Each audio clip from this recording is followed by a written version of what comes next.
بسم اللہ الرحمن الرحیم۔ حضرت محمد صلی اللہ علیہ وآلہ وسلم اپنے اصحاب کے ساتھ بیٹھ کر کبھی کبھار دنیاوی باتیں اور مزاح فرمایا کرتے تھے۔ یوں بھی ہوتا تھا کہ وہ مجلس میں مستقل ایک واقعہ اور قصہ بن جایا کرتی۔ ایک مرتبہ نبی کریم صلی اللہ علیہ وآلہ وسلم نے اپنے رفقاء سیدنا ابو بکر صدیق، عمر فاروق اور عثمان غنی کی معیت میں علی کے گھر تشریف لے گئے۔ سیدنا مولا علی رضی اللہ تعالیٰ عنہ کی اہلیہ بی بی سیدہ فاطمہ نے شہد کا ایک پیالہ ان حضرات کی مہمانداری کی خاطر پیش کیا۔ شہد اور خوبصورت چمکدار پیالہ، اتفاق سے اس پیالے میں ایک بال گر گیا۔ آپ صلی اللہ علیہ وآلہ وسلم نے وہ پیالہ خلفائے راشدین کے سامنے رکھا اور فرمایا، آپ میں سے ہر ایک اس پیالے سے متعلق اپنی رائے پیش کرے۔ ابو بکر صدیق رضی اللہ تعالیٰ عنہ فرمانے لگے کہ میرے نزدیک مومن کا دل اس پیالے کی طرح چمکدار ہے اور اس کے دل میں ایمان شہد سے زیادہ شیریں ہے، لیکن اس ایمان کو موت تک حفاظت لے جانا بال سے زیادہ باریک ہے۔ عمر فاروق رضی اللہ تعالیٰ عنہ فرمانے لگے کہ حکومت اس پیالے سے زیادہ چمکدار ہے اور حکمرانی شہد سے زیادہ شیریں ہے، لیکن حکومت میں عدل و انصاف کرنا بال سے زیادہ باریک ہے۔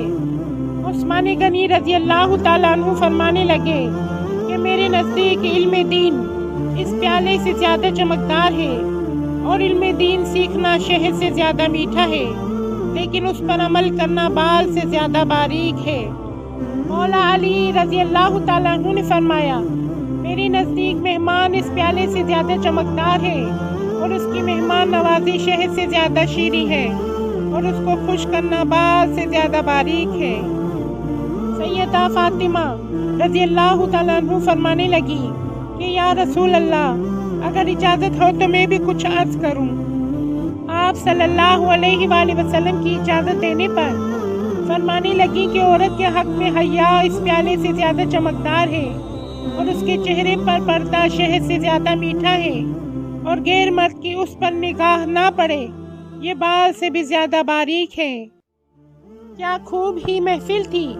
جب خلفائے راشدین اپنی رائے کا اظہار کر چکے تو آپ صلی اللہ علیہ وآلہ وسلم کی طرف سے متوجہ ہوئے اور سرکار دو عالم کے لب مبارک پہ تو زبان نبوت سے یہ الفاظ مبارک نکلے کہ معرفت اس پیالے سے زیادہ چمکدار ہے اور معرفت الہی کا حاصل ہونا اس شہد سے زیادہ میٹھا ہے، اور معرفت الہی کے بعد اس پر عمل کرنا بال سے زیادہ باریک ہے۔ ادھر زمین پر یہ مبارک محفل سجی تھی، ادھر رب ذوالجلال سے جبریل امین تشریف لے آئے اور اجازت لے کر پہنچے اور فرمانے لگے، میرے نزدیک راہ خدا اس چمکدار پیالے سے زیادہ روشن ہے، اور اللہ کی راہ میں خرچ کرنا اور اپنا مال اور اپنی جان قربان کرنا شہد سے زیادہ شیریں اور اس پر استقامت بال سے زیادہ باریک ہے۔ جب زمین پر سجی اس محفل میں سب اپنی رائے کا اظہار کر چکے تو جبریل امین فرمانے لگے کہ یا رسول اللہ، اللہ تعالیٰ بھی کچھ کہنا چاہتے ہیں۔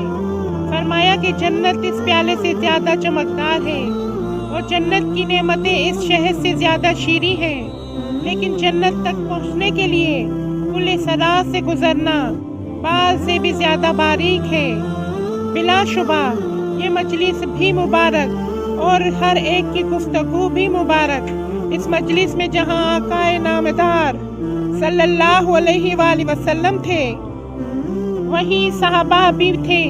آپ صلی اللہ علیہ وآلہ وسلم کی مجلس اور اس میں ہونے والی گفتگو ہم سب کے لیے مشعل راہ ہے۔